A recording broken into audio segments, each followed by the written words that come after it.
Hi, everybody. Welcome to the show, Martinis with Scott, episode 89 on a U.S. Thanksgiving Thursday. Happy Thanksgiving, everybody. I know half of our audience is roughly from the U.S. You know, I'm in Canada, so it's not Thanksgiving here. But still, it's really quiet because of the U.S. influence. And it feels to me like it's a holiday. And here I am today. We're going to talk about positivity, and in that light, this will be the best Martinis with Scott ever, the best show, maybe the best podcast perhaps that you have ever heard, and no one's going to listen to it because it's U.S. Thanksgiving and everybody's appropriately busy with their families. It's okay. You don't need to listen to it live. You don't need to join me for a drink at 4 p.m. on a Thursday afternoon, but if you are, cheers. Happy Thanksgiving. All right. A couple of shows ago, I'm not sure how many, but I talked about failure, which is a difficult concept to discuss, but the essence of it was, well, the premise of it was, first of all, that a listener, Laura, I think her name was, suggested that I've had a bunch of failures in my career, which is obviously true, but for the life of me, I couldn't think of any of them when she suggested that I had failure, and so I decided to do a show about that. And you can go back and listen to that. I won't repeat it here, but the conclusion is that failure is the framework. It's the staircase to success.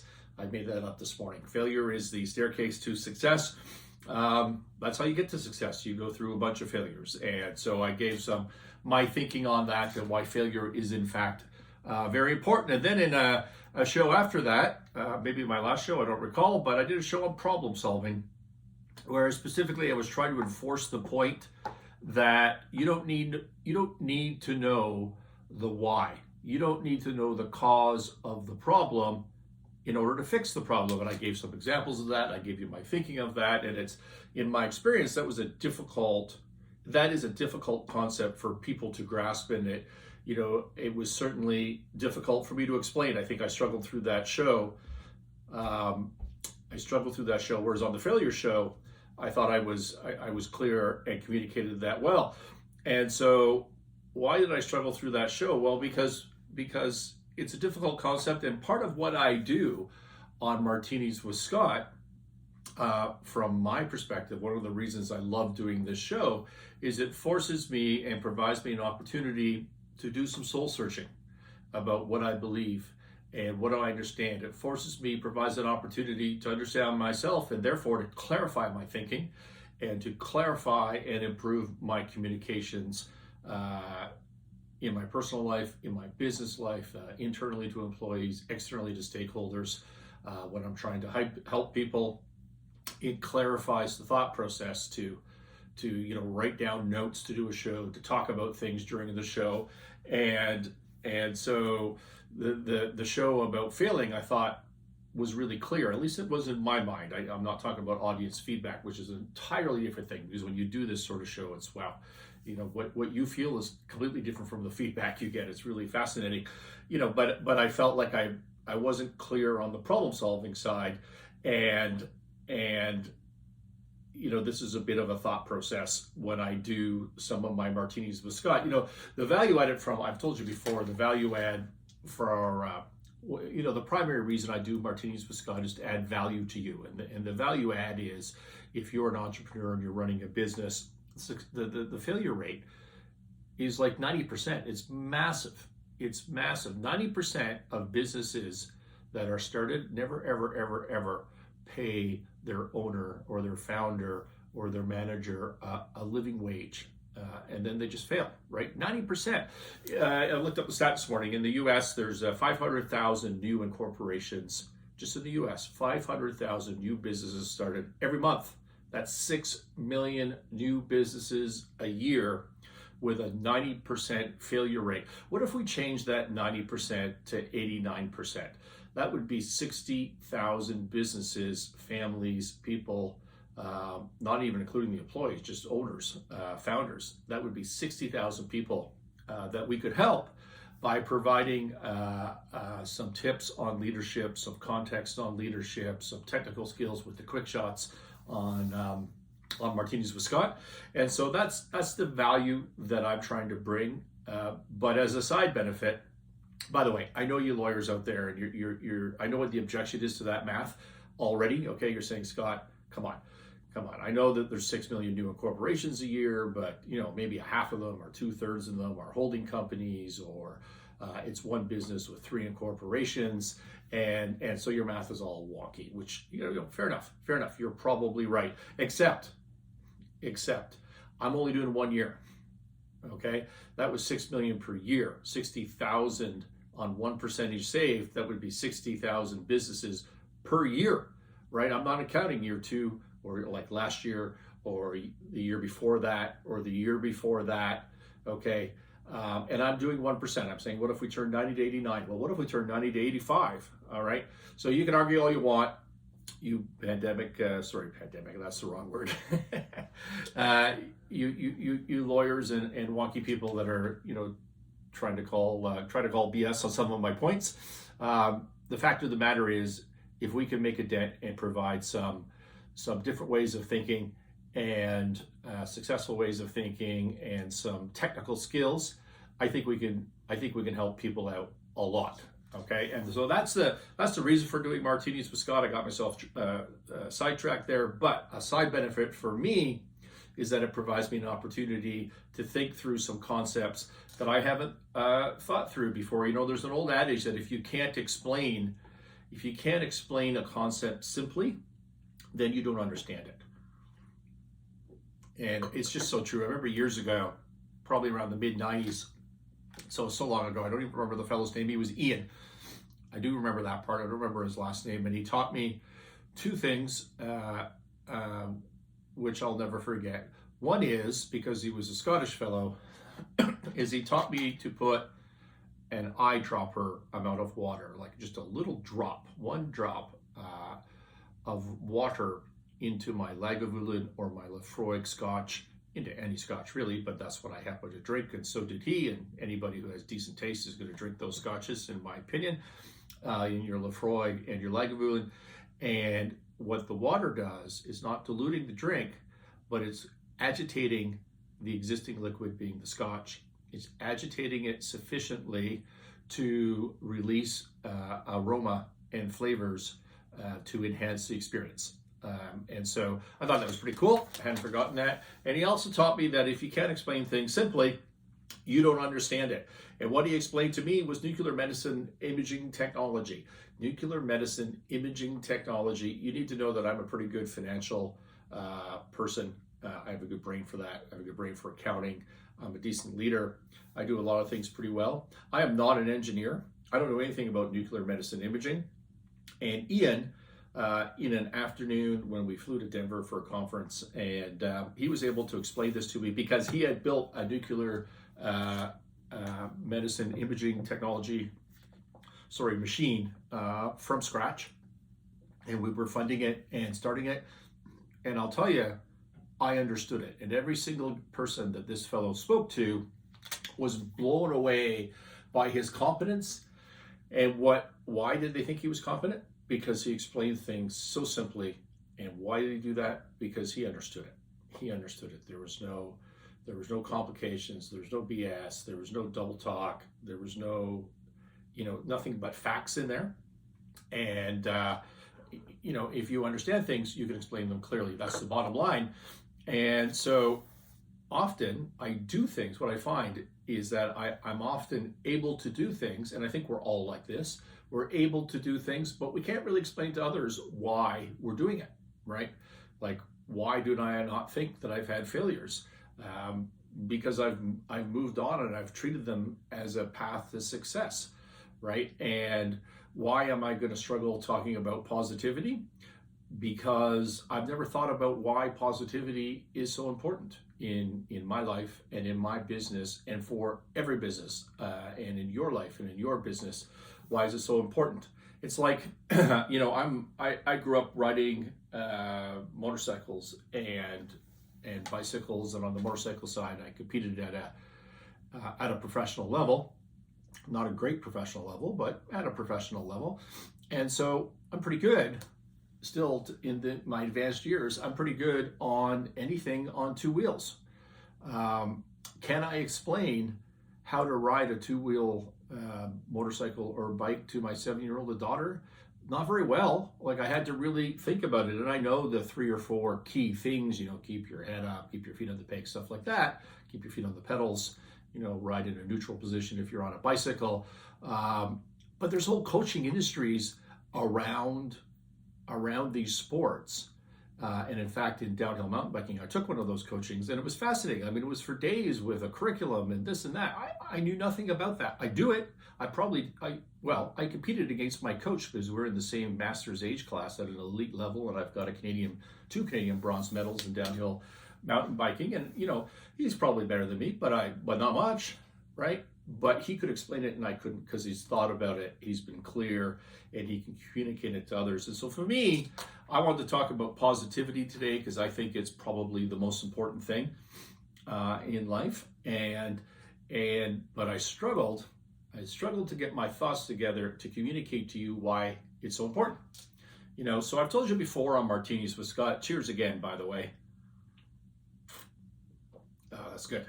I've told you before on Martinis with Scott that I have a morning mantra, a saying that I say to myself. There's got really 3 points that I'm going to be positive today: hustle, integrity, in that order. Positive, hustle, integrity. Positive, hustle, integrity.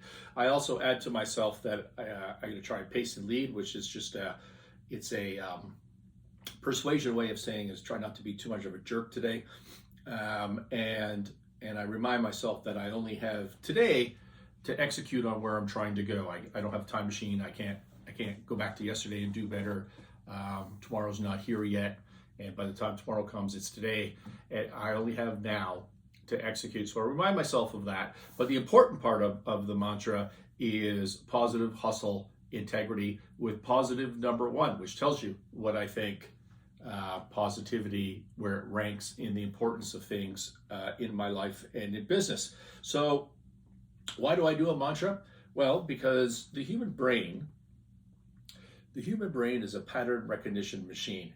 It's like a computer with a software program, but what it does not do is a good job. It does, in fact, a terrible job at objectively recognizing facts and analyzing those facts and reaching a conclusion. It does not receive inputs, look at them objectively, and arrive at a conclusion. It does it the other way around because it's a pattern recognition machine.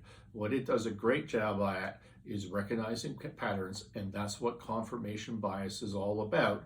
And what it does is it tries to interpret, twist, select facts that fit the pattern, and it ignores all the things that do not fit the pattern. Okay, that's what the human brain does. But you can, because it's a software program, computer type thing, you can reprogram your brain. You can reprogram it.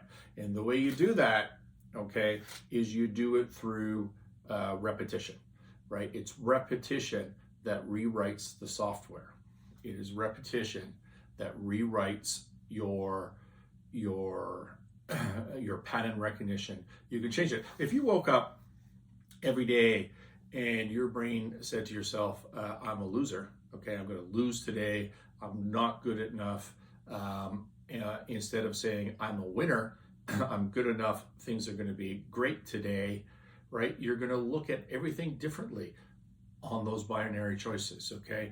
And that's why, by the way, if you can change from I'm in trouble, I'm going to have a bad day, things aren't going great, I'm a loser, if you can change it to winning, then when your brain looks at facts, it's going to interpret those in a winning way, okay? And that's going to help you a lot. And that is precisely why this show, Martinis with Scott, as I always say, is a show about winning momentum in life and in business, okay?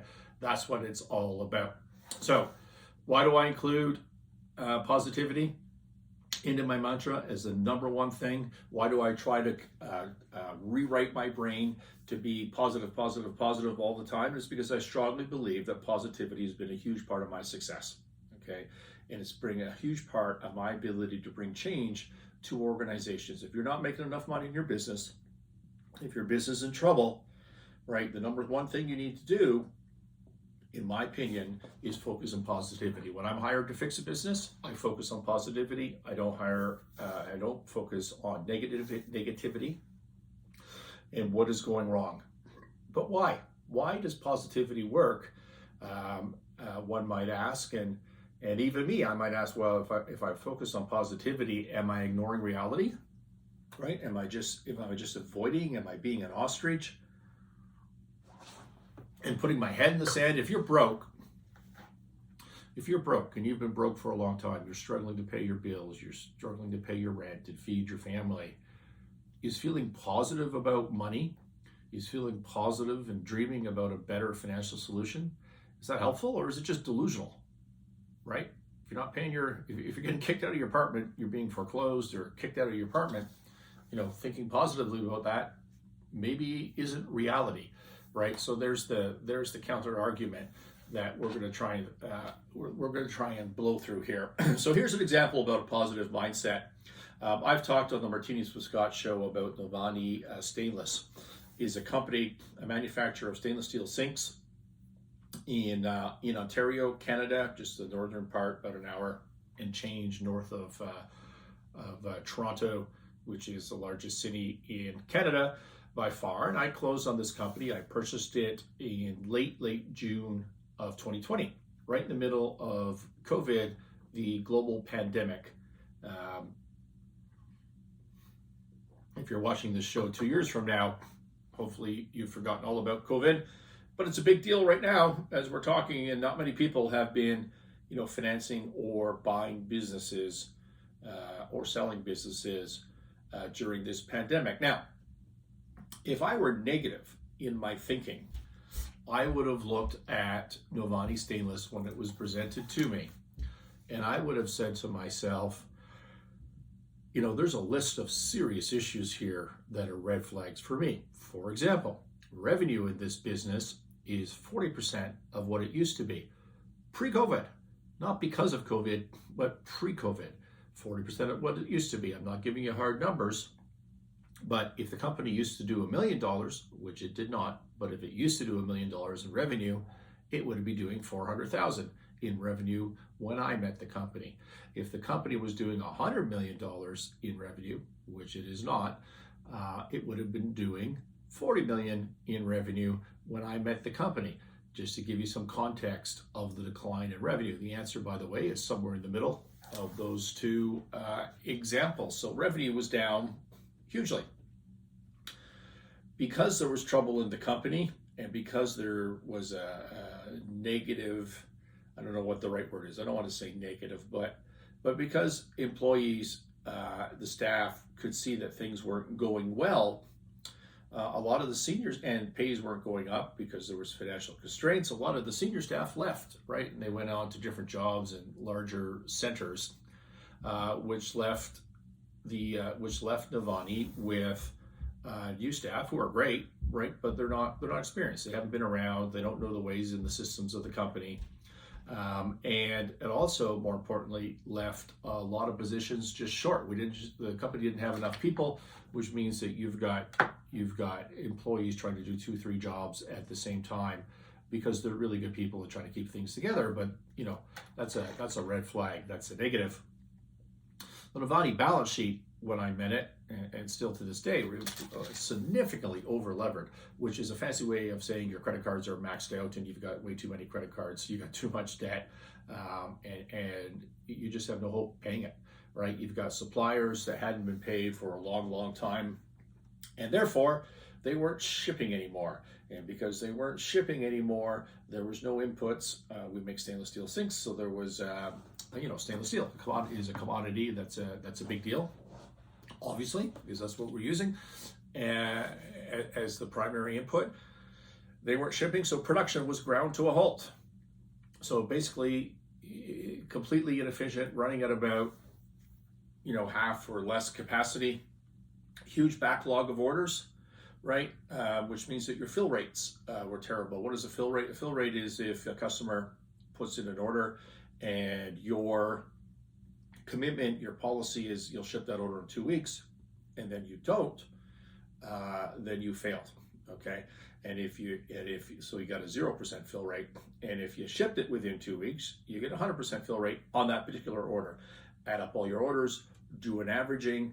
You need to end up with 98, 99% fill rates if you're going to be a success selling to retailers, and even to wholesalers, for that matter. You need to deliver. Well, Novani wasn't delivering. Why wasn't it delivering? Because it wasn't producing. Why wasn't it producing? Because it wasn't paying its supplier. And why wasn't it paying its suppliers? Because things had gone downhill and they were out of cash. Similarly, the controller had left this company long before I showed up, when I was looking at it to acquire. And because the company couldn't afford it, or for whatever reason, they hadn't replaced the controller, which means the books and records were not reconciled. The staff did a terrific job trying to put in the debits and credits so they knew what to collect. They knew the invoice, they knew to collect, they sort of knew who they had to pay, which was a limited number of people or entities to begin with. But if you're trying to buy a business and you happen to be an accountant like me, you like your books and records to be reconciled and clean, so you have comfort on due diligence.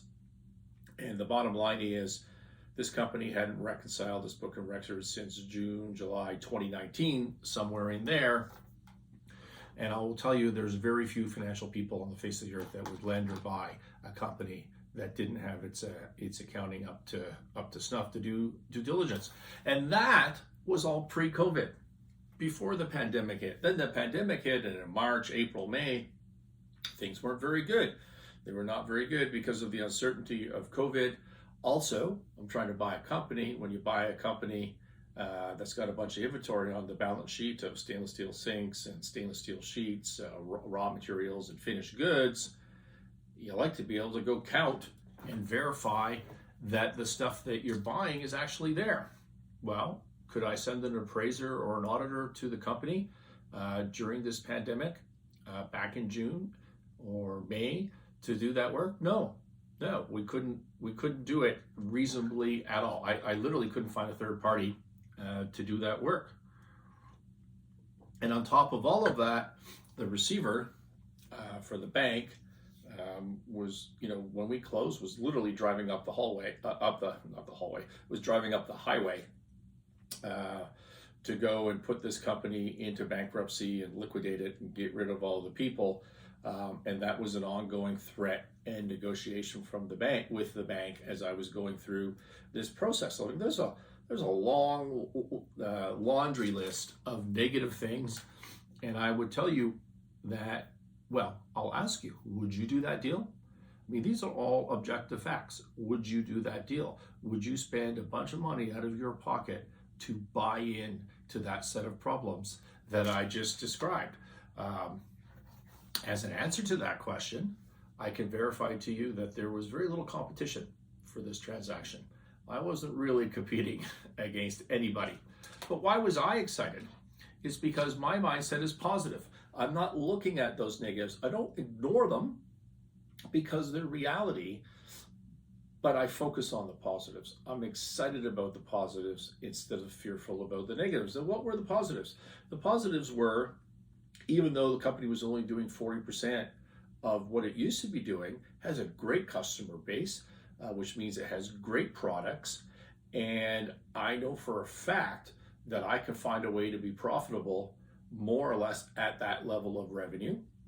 And I believe that we start, because I have experience in it, that when we start curing our fill rates and getting supply and production going again, that revenue will start to increase. And that's all gravy. That's all positive, okay, in terms of earnings. And so great customers, we can make the reduced revenue work. We've got great products. I believe in the people. I believe in onshoring, which means I believe in bringing manufacturing back from Asia, from China specifically, and bringing it back to Canada, to the US. I think that's a long-term business plan. and we need to find a way to make it work. And fits right in, positively fits right into that long-term investment thesis of mine. I could come up with a transaction that protected my downside. I could do that by buying the bank position in addition to the shares. I didn't just buy the shares and then have an angry bank. I actually bought the bank out, and I was able to buy them out at a discount, right? And I am now the bank. Sinclair Range, my company, is now the bank, which means I'm the one that's number one in the pecking order of creditors and stakeholders of this business, which gives me tremendous power to implement a restructuring. And that was a doable deal, which I saw as a positive. I happen to own another business, which I've talked about on this show, in Ottawa by the name of Roofers World.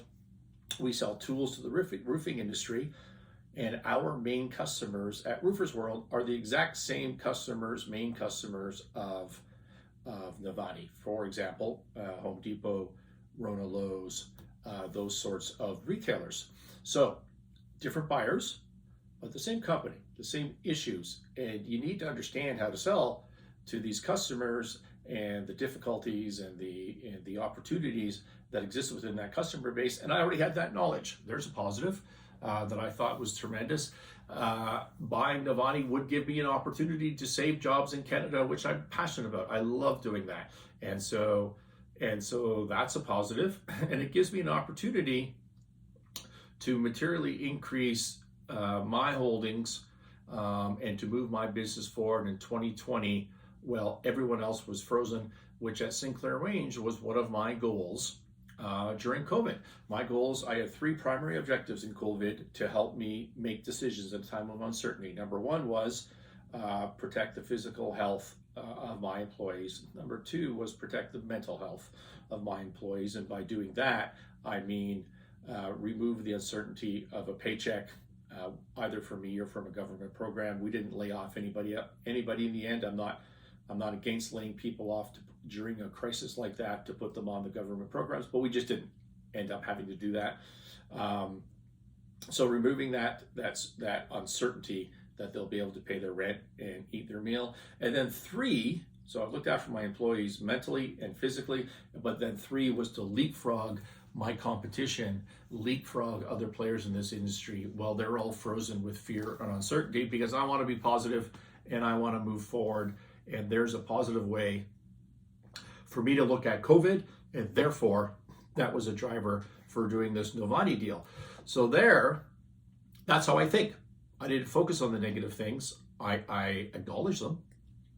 I have a plan to deal with them. But what I focused on was the positive things.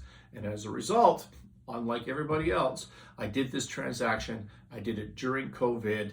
And so far, well, not so far, I'm going to call this a success already. This is going to put multiple seven figures into my pocket at the end of the day. And there's no rush for the end of that day because things just get better every day. And it's been great. And that's all because of positivity. Obviously, I had the skill set to execute, but if I'd started by focusing on the negatives, I would never have bought this company. The evidence is that no one else tried to do it either. So that's the difference between positive thinking and negative thinking. It's a tangible example. It's going to make me lots of cash. It pushes forward the Sinclair Range brand, which is a big deal to me. But providing you an explanation is not providing you with the insight as to why. Why is positivity so important, and how does it work? And I, all week as I prepare for this show in my mind, I'm thinking about what is the answer to that. And as I said before, I'm trying to teach myself at the same time. Always, as I go through my day, I have these earphones in. Just ask my wife; she'll tell you. And so this week, I listened to Norman Vincent Peale's "The Power of Positive Thinking" for insight, and I got through about half of that book, which was painful, by the way.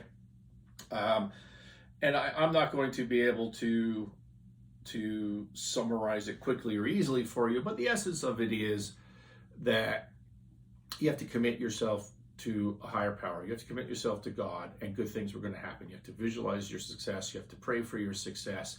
You have to let go of it yourself. And then there's going to be abundance. Okay. Is that true? Is that true? Sure.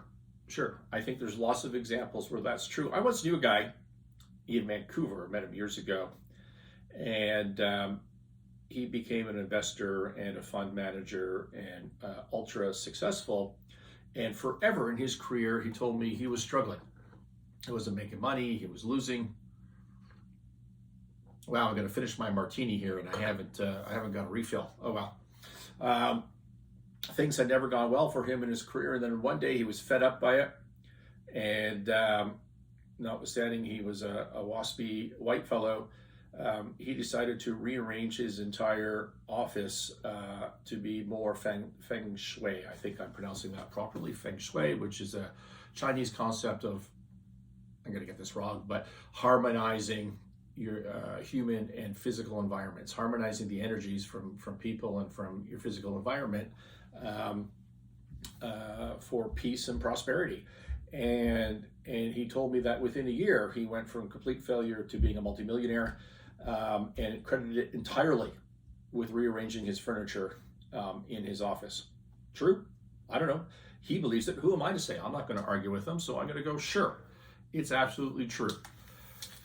Are there lots of examples where people have prayed and committed themselves to a higher power and rearranged their furniture, yet they still failed? Probably. I don't see those examples in these books that I've been listening to and seeking for examples. But sure, I'm going to go with it because I who am I to argue with that concept? I also listened this week to what's that guy's name? Anyways, I forget his name. Lewis Howes, that's who it is, a podcast with the author of The Secret, whose name is Rhonda Byrne, I believe. And this, if you don't know, it's a famous book. She sold about 35 million copies, which is the #1 book, I think, of the century. So in the last 20 years.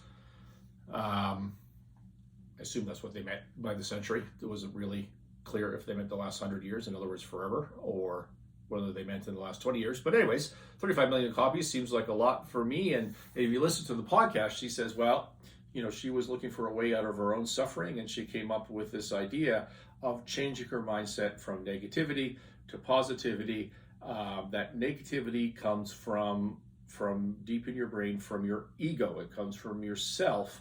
And what you need to do is let go of that, and you need to tap into a universal power. And when you do that, when you let go of your ego and tap into a universal power, abundance will come to you. Okay, kind of the same as Norman Vincent Peale. You can put God on that word. You can put universal power on that word. Calm energy.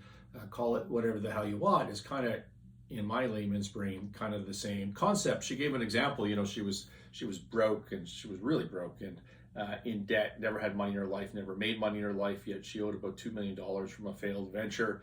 And what she started to do was she went out on the street with the little money she had, a bunch of $20 bills, and she just walked down the street and saw people that could benefit from that. She gave an example of some kids coming out of an ice cream store, and they were talking, and they didn't have enough money to buy the ice cream, and she gave them some money, and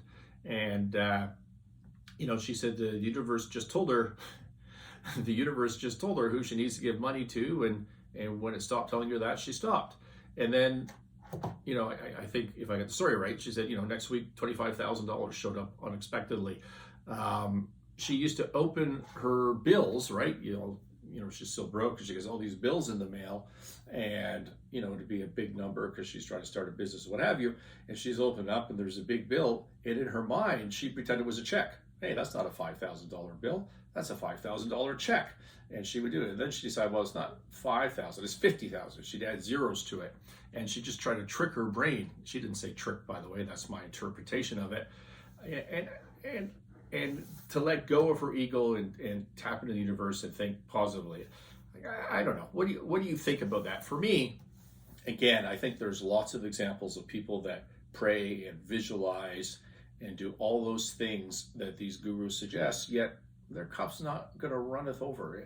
Like, there's examples of winning, and there's a lot of example, I think, of losing as a result of that. Not as a result, despite that, trying to do those visualization type exercises. So I don't know. To me, it's never felt right, and I'm not saying it's not right. I'm fully prepared to believe it's excellent advice, and that you should read those books and listen to those podcasts and do what they say and see if it works for you. I'm all over that, But for me, this entire, as I thought about it more this week, this entire idea of surrendering your ego to a greater power sort of takes the ownership of my success away from me, which I'm not prepared to do. Okay. I think my success, luck has a lot to do with everything, for sure. And maybe luck, when people say that, they mean a universal power. Maybe that's what they mean.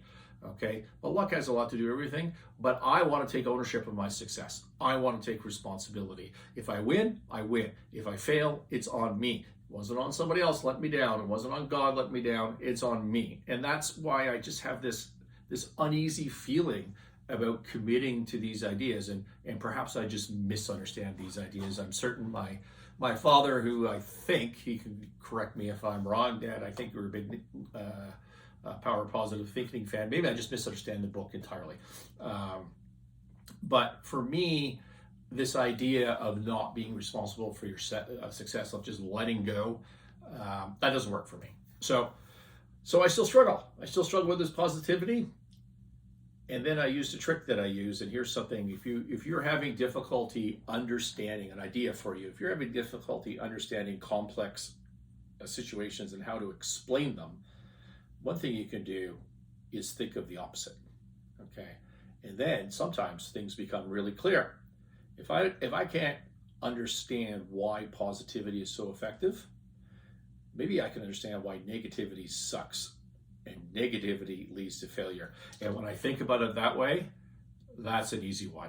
And I believe I have an answer, at least an answer that works for me, and maybe it'll help you understand as well. I've given you the example of Novani already, and the negative view of that versus the positive view about that, but I can be more specific when I think about negativity. Negativity leads to insecurity. You all know that. It leads to insecurity. I'm not good enough. I'm not going to lose. Let's say you're a professional athlete. I don't know. Pick any solo sport as opposed to a team sport. Tennis. Let's pick tennis. People know what that is. Let's say you're a pro tennis player and you're new to the sport. You're really good. You're great skill-wise, but you're new to the sport. And in your match, you're walking out and you're facing the existing champion or someone ranked, top 10 in the world or whatever. And you walk out and you look at your opponent and you have visualized this all week. You're ready for this match and you've thought to yourself, I'm going to win. I can beat this person. I am better than my opponent and I'm going to win this. Does that mean you're going to win? No, not necessarily. Doesn't mean you're going to win, doesn't mean you're going to lose. That's my view of it, and I've competed at a professional level in athletics. That it is not a guarantee of success. Now, if you walk out on the court, in this example that we're using, and you look at your opponent and you say, oh my God, this person is so much better than me, there's not a chance in hell that I can beat them. They're more skilled, they're more experienced, they're in better shape. I'm not going to win this match. Does that guarantee you're going to lose? Yes, it does. It absolutely guarantees that you're going to lose that match. Now, there's no 100% on anything, but for the most part, yes, it guarantees that you're going to lose that match. If you have those insecurities, if you don't believe you're good enough in athletics, in life, in business, you will lose. Does visualizing the positive mean you're going to win? Not necessarily, but if you're focused on the negative, 100%, 98%, you're going to lose, okay? Insecurity leads to fear, okay? Because insecurity and uncertainty are identical twins. Insecurity and uncertainty are identical twins, and uncertainty means fear. Why does uncertainty mean fear in humans? Because we are pattern recognition machines, as we said earlier. And what is uncertainty? It's a breaking of a pattern. That's what it is. I don't recognize this. This doesn't make any sense to me at all, right? We're in a global pandemic right now for COVID. I'm going to finish another drink of my martini here. And in Canada and in the US from the news, I'm not there because I can't cross borders right now. Well, I could, but I have to quarantine and I'm not going to do that. So we're entering lockdown number 2. So we had lockdown number 1 in March, April, May. And now we've got the second wave, and politicians are implementing lockdown number 2. I want you to think about how you feel right now if you're listening to this in real time, during the pandemic, as opposed to 2 years from now. How are you feeling about lockdown number 2? And compare that to how you felt about lockdown number 1. Which one was more fearful for you? When were you more scared about COVID? Was it in March, April, May, or is it in November, December, during the second wave? And the answer is quite clearly in March, April, May, right? We were more fearful. We were more fearful for our lives. But if we were in business people, we're fearful for our business during the first lockdown, right? Because it was uncertain. Is lockdown number 2 uncertain? No. We know what the death rate is on this. We know how COVID has impacted our business. We know how uncertainty impacts our business. It may, the second lockdown may impact our business. It's not a good answer. We don't like the answer, but it's not uncertain. And because it's not uncertain, it's not as fearful. It sucks, but it's not as scary. It's not as fearful. And as a result, what are you seeing? The backlash against this second wave of lockdowns has really impressed me. It's been astonishing. Jason Kenney, the Premier of Alberta, for you US people, Alberta is a province in Canada that's similar to a state. A province is like a state. And so think of it as a governor.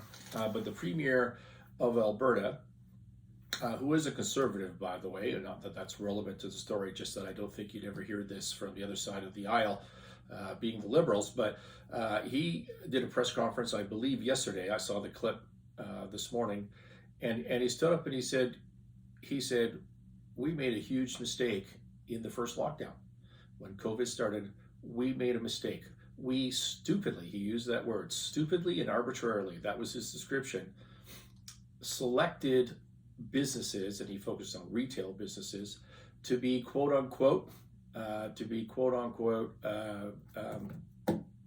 essential. That's the word I'm looking for. To be essential, and told the other ones to close. And the unintended consequence of that is Walmart, for example, who happens to sell groceries and pharmacies, was able to stay open and sell whatever the hell they want, whereas he talked to a 5th generation store owner in Alberta who closed for good because it wiped them out. And he said, that was a mistake. Why would a politician stand up and say that?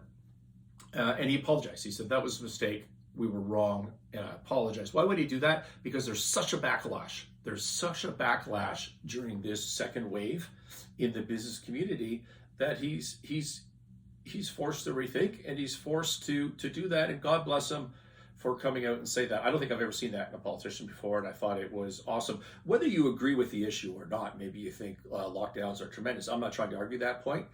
I'm just talking about the point of uncertainty breeds fear, and we don't like COVID right now. It sucks, but it's not uncertain. It's not nearly as uncertain as it used to be. So fear leads, negative thoughts leads to insecurity. Insecurity leads is the twin of uncertainty. Uncertainty leads to fear. And what does fear do to us, right? Fight, flight, or turtle. Stay there and do nothing. Most people stay there and do nothing when there's paralysis. Fear leads to paralysis. You all know that. You've all heard that before. Think about times when you've been scared in your life or fearful of whatever. Your brain becomes foggy. You start thinking dark. You have a lack of creativity, you have a lack of clarity, and you don't act and you don't make good decisions. That's what happens from fear. What do you need to successfully navigate a complex situation? What do you need to successfully navigate a complex situation? Could be in your business, you're not making enough money, you're troubled, and there's all sorts of things like the Navani situation I explained to you. There's all sorts of things that need to be fixed. Could be in your personal life, a complex situation with family members, with any number of examples. What do you need? You need a clear direction. You need to know this is where I'm trying to go. You don't need to know exactly. You don't need to have clear objectives and goals written out and all that stuff that people say. But you need to know the difference between winning and losing and the general direction that you're trying to go. You need that. You need hard work. So you need a clear direction. You need to work your ass off. Remember, I got positive hustle, the hustle and integrity. The hustle part of that is hard work. And you need creativity. You need creativity to work your way through complex situations. Why? Because complexity by definition means that those old patterns aren't working for you, right? The circumstance that you're in is not fitting with your pattern recognition, and your brain is a pattern recognition machine. Clear direction, hard work, creativity solves a lot of problems, gets you out of complex situations. If you are fearful, then we've established that negative thoughts lead to fear. If you're fearful and you're paralyzed, you can't do any of those things. Okay, your thoughts are negative. You can't have a clear direction. You can't work hard because you're not motivated. You're confused, and you sure as hell can't be creative because your brain is just foggy and dark. Okay, so negative thoughts lead to fear.